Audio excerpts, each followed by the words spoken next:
Bible 24/7 इन Hindi audio part 12।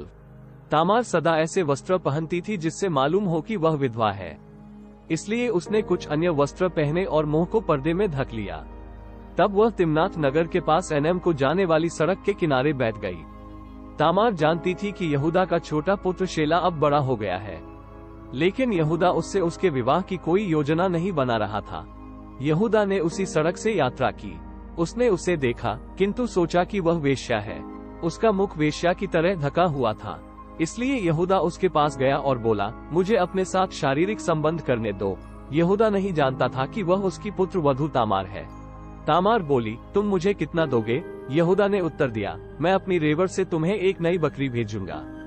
उसने उत्तर दिया, मैं इसे स्वीकार करती हूँ, किंतु पहले तुम मुझे कुछ रखने को दो जब तक तुम बकरी नहीं भेजते। यहूदा ने पूछा, मैं बकरी भेजूंगा, इसके प्रमाण के लिए तुम मुझसे क्या लेना चाहोगी? तामार ने उत्तर दिया, मुझे विशेष मुहर और इसकी रस्सी जो तुम अपने पत्रों के लिए प्रयोग करते हो दो, और मुझे अपने टहलने की छड़ी दो। यहूदा ने ये चीजें उसे दे दी। तब यहूदा और तामार ने शारीरिक संबंध किया और तामार गर्भवती हो गई। तामार घर गई और मुख को ढकने वाले पर्दे को हटा दिया। तब उसने फिर अपने को विधवा बताने वाले विशेष वस्त्र पहन लिए। यहूदा ने अपने मित्र हीरा को तामार के घर उसको वचन दी हुई बकरी देने के लिए भेजा। यहूदा ने हीरा से विशेष मुहर तथा टहलने की छड़ी भी उससे लेने के लिए कहा, किंतु हीरा उसका पता न लगा सका। हीरा ने एनएम नगर के कुछ लोगों से पूछा, सड़क के किनारे जो वेश्या थी वह कहाँ है? लोगों ने कहा, यहाँ कभी कोई वेश्या नहीं थी। इसलिए यहूदा का मित्र यहूदा के पास लौट गया और उससे कहा, मैं उस स्त्री का पता नहीं लगा सका। जो लोग उस स्थान पर रहते हैं उन्होंने बताया कि वहाँ कभी कोई वेश्या नहीं थी। इसलिए यहूदा ने कहा, उसे वे चीजें रखने दो। मैं नहीं चाहता कि लोग हम पर हंसे। मैंने उसे बकरी देनी चाहिए, किंतु हम उसका पता नहीं लगा सके, यही पर्याप्त है। लगभग 3 महीने बाद किसी ने यहूदा से कहा, तुम्हारी पुत्रवधू तामार ने वेश्या की तरह पाप किया है और अब वह गर्भवती है। तब यहूदा ने कहा, उसे बाहर निकालो और मार डालो, उसके शरीर को जला दो। उसके आदमी तामार को मारने गए, किंतु तामार ने अपने ससुर के पास संदेश भेजा। तामार ने कहा, जिस पुरुष ने मुझे गर्भवती किया है उसी की ये चीजें हैं। तब उसने उसे विशेष मुहर, बाजूबंद और टहलने की छड़ी दिखाई। इन चीजों को देखो, ये किसकी है? ये किसकी विशेष मुहर, बाजूबंद और रस्सी है? किसकी ये टहलने की छड़ी है? यहूदा ने उन चीजों को पहचाना और कहा, ये ठीक कहती है। मैं गलती पर था, मैंने अपने वचन के अनुसार अपने पुत्र शेला को इसे नहीं दिया। और यहूदा उसके साथ फिर नहीं सोया। तामार के बच्चा देने का समय आया और उन्होंने देखा कि वह जुड़वे बच्चों को जन्म देगी।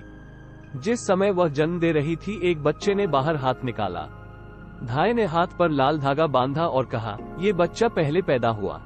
लेकिन उस बच्चे ने अपना हाथ वापस भीतर खींच लिया। तब दूसरा बच्चा पहले पैदा हुआ। तब धाय ने कहा, तुम ही पहले बाहर निकलने में समर्थ हुए। इसलिए उन्होंने उसका नाम पेरेस रखा। इस नाम का अर्थ खुल पड़ना या फट पड़ना है। इसके बाद दूसरा बच्चा उत्पन्न हुआ। ये बच्चा के हाथ पर लाल धागा था। उन्होंने उसका नाम जेरह रखा। व्यापारी जिसने यूसुफ को खरीदा वह उसे मिस्र ले गए। उन्होंने फिरौन के अंगरक्षक के नायक के हाथ उसे बेचा, किंतु यहोवा ने यूसुफ की सहायता की। यूसुफ एक सफल व्यक्ति बन गया। यूसुफ अपने मिस्री स्वामी पोतीपर के घर में रहा। पोतीपर ने देखा कि यहोवा यूसुफ के साथ है।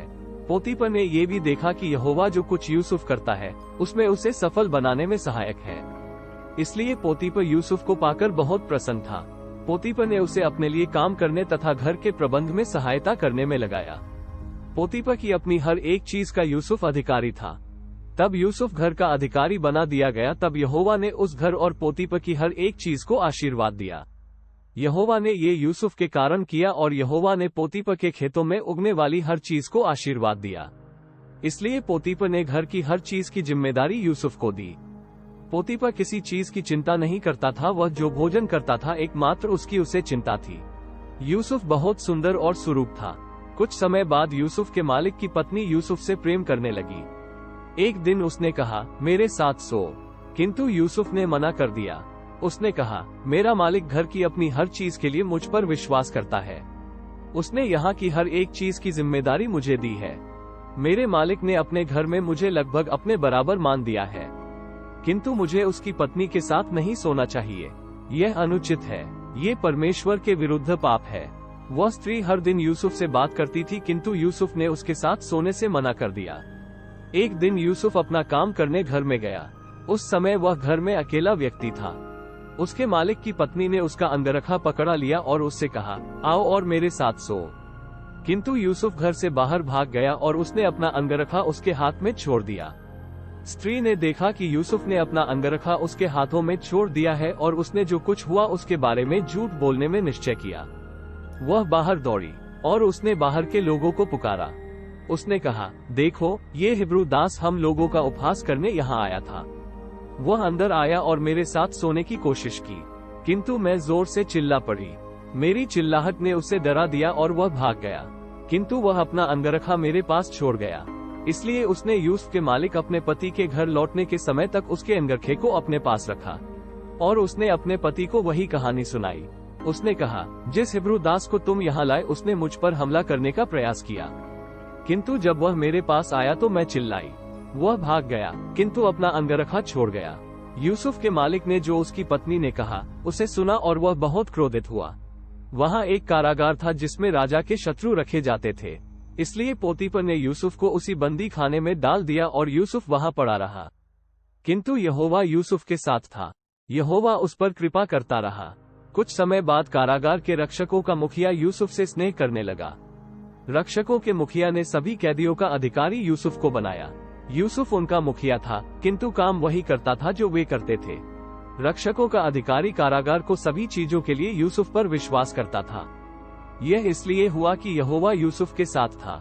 यहोवा यूसुफ को वह जो कुछ करता था सफल करने में सहायता करता था। बाद में फिरौन के 2 नौकरों ने फिरौन का कुछ नुकसान किया। इन नौकरों में से एक रोटी पकाने वाला तथा दूसरा फिरौन को दाखमधु देने वाले नौकर पर क्रोधित हुआ।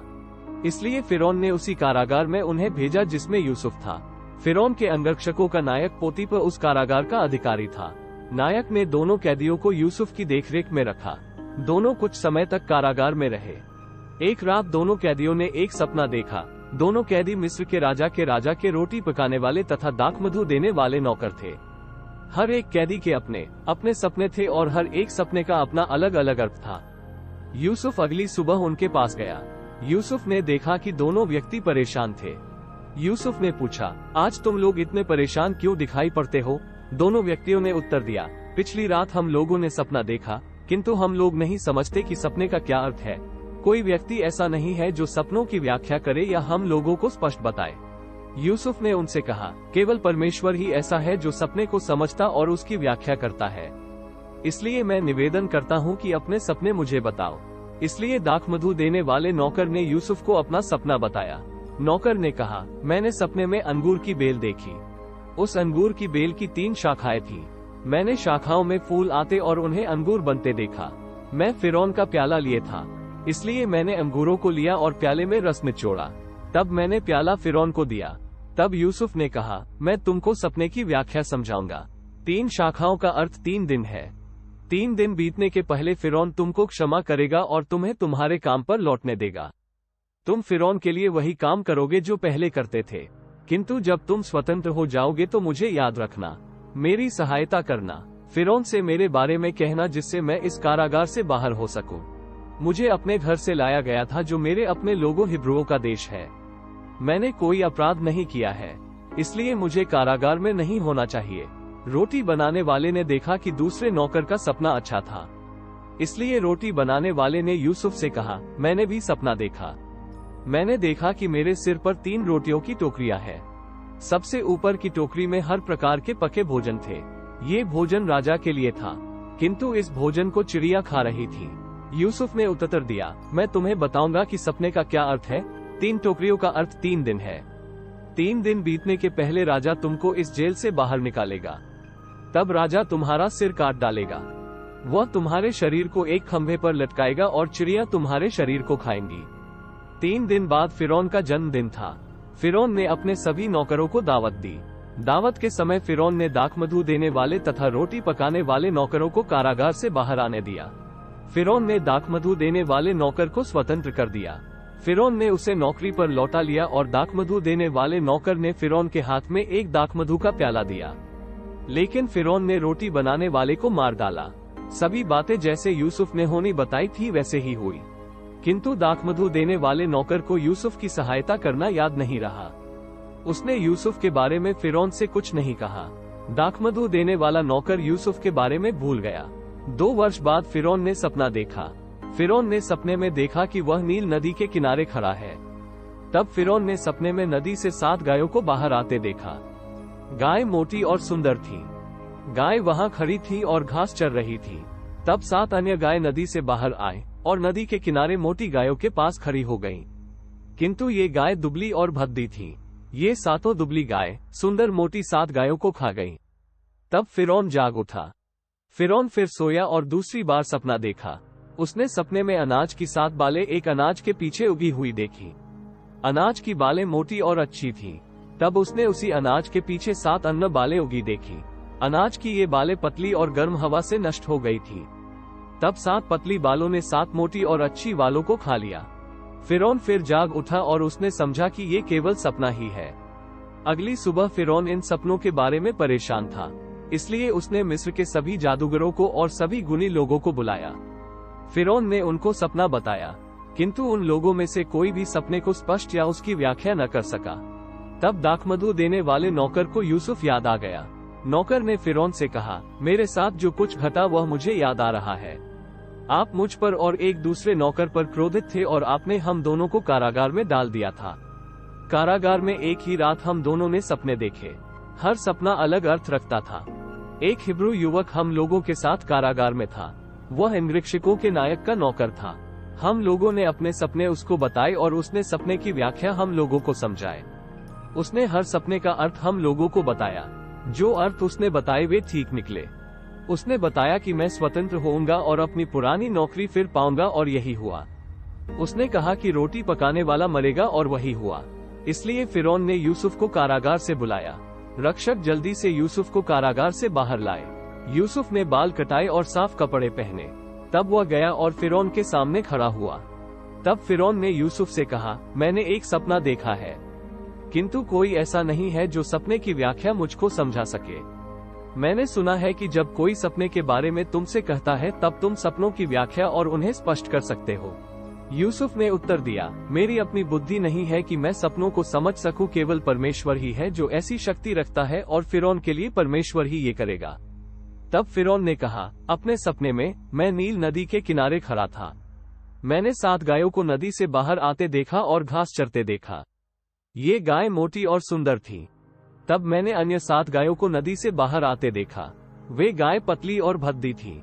मैंने मिस्र देश में जितनी गाय देखी है उनमें वे सबसे अधिक बुरी थी। और इन भद्दी और पतली गायों ने पहली सुंदर 7 गायों को खा डाला। लेकिन 7 गायों को खाने के बाद तक भी वे पतली और भद्दी ही रही। तुम उनको देखो तो नहीं जान सकते कि उन्होंने अन्य 7 गायों को खाया है। वे उतनी ही भद्दी और पतली दिखाई पड़ती थी जितनी आरंभ में थी। तब मैं जाग गया। तब मैंने अपने दूसरे सपने में अनाज की 7 बालें एक ही अनाज के पीछे उगी देखी। वे अनाज की बालें भरी हुई, अच्छी और सुंदर थी। तब उनके बाद 7 अन्य बालें उगी, किंतु ये बालें पतली, भद्दी और गर्म हवा से नष्ट थी। तब पतली बालों ने 7 अच्छी बालों को खा डाला। मैंने इस सपने को अपने लोगों को बताया जो जादूगर और गुनी है, किंतु किसी ने सपने की व्याख्या मुझको नहीं समझाए। इसका अर्थ क्या है? तब यूसुफ ने फिरौन से कहा, ये दोनों सपने एक ही अर्थ रखते हैं। परमेश्वर तुम्हें बता रहा है जो जल्दी ही होगा। 7 अच्छी गाय और 7 अच्छी अनाज की बालें 7 वर्ष है। दोनों सपने एक ही है। 7 दुबली और भद्दी गाय तथा 7 बुरी अनाज की बालें देश में भूखमरी के 7 वर्ष है। ये 7 वर्ष अच्छे 7 वर्षों के बाद आएंगे। परमेश्वर ने आपको ये दिखा दिया है कि जल्दी ही क्या होने वाला है। ये वैसा ही होगा जैसा मैंने कहा है। आपके 7 वर्ष पूरे मिस्र में अच्छी पैदावार और भोजन बहुतायत के होंगे। लेकिन इन 7 वर्षों के बाद पूरे देश में भूखमरी के 7 वर्ष आएंगे। जो सारा भोजन मिस्र में पैदा हुआ है उसे लोग भूल जाएंगे। यह अकाल देश को नष्ट कर देगा। भरपूर भोजन स्मरण रखना लोग भूल जाएंगे कि क्या होता है। हे फिरौन, आपने एक ही बात के बारे में 2 सपने देखे थे। यह इस बात को दिखाने के लिए हुआ कि परमेश्वर निश्चय ही ऐसा होने देगा, और ये बताया है कि परमेश्वर इसे जल्दी ही होने देगा। इसलिए हे फिरौन, आप एक ऐसा व्यक्ति चुने जो बहुत चुस्त और बुद्धिमान हो। आप उसे मिस्र देश का प्रशासक बनाएं। तब आप दूसरे व्यक्तियों को जनता से भोजन इकट्ठा करने के लिए चुनें। हर व्यक्ति 7 अच्छे वर्षों में जितना भोजन उत्पन्न करे, उसका 5वां हिस्सा दे। इन लोगों को आदेश दे कि जो अच्छे वर्ष आ रहे हैं उनमें सारा भोजन इकट्ठा करें। व्यक्तियों से कह दे कि उन्हें नगरों में भोजन जमा करने का अधिकार है। तब वे भोजन की रक्षा उस समय तक करेंगे जब उनकी आवश्यकता होगी। वह भोजन मिस्र देश में आने वाले भूखमरी के 7 वर्षों में सहायता करेगा। तब मिस्र में 7 वर्षों में लोग भोजन के अभाव में मरेंगे नहीं। फिरौन को यह अच्छा विचार मालूम हुआ। इससे सभी अधिकारी सहमत थे।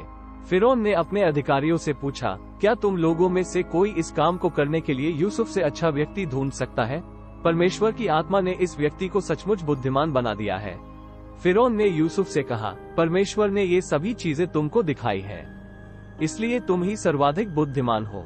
इसलिए मैं तुमको देश का प्रशासक बनाऊंगा। जनता तुम्हारे आदेशों का पालन करेगी। मैं अकेला इस देश में तुमसे बड़ा प्रशासक रहूंगा। एक विशेष समारोह और प्रदर्शन था जिसमें फिरौन ने यूसुफ को प्रशासक बनाया। तब फिरौन ने यूसुफ से कहा, मैं अब तुम्हें मिस्र के पूरे देश का प्रशासक बनाता हूँ। तब फिरौन ने अपनी राज्य की मुहर वाली अंगूठी यूसुफ को दी और यूसुफ को एक सुंदर रेशमी वस्त्र पहनने को दिया। फिरौन ने यूसुफ के गले में एक सोने का हार डाला। फिरौन ने दूसरे श्रेणी के राजकीय रथ पर यूसुफ को सवार होने को कहा। उसके रथ के आगे विशेष रक्षक चलते थे।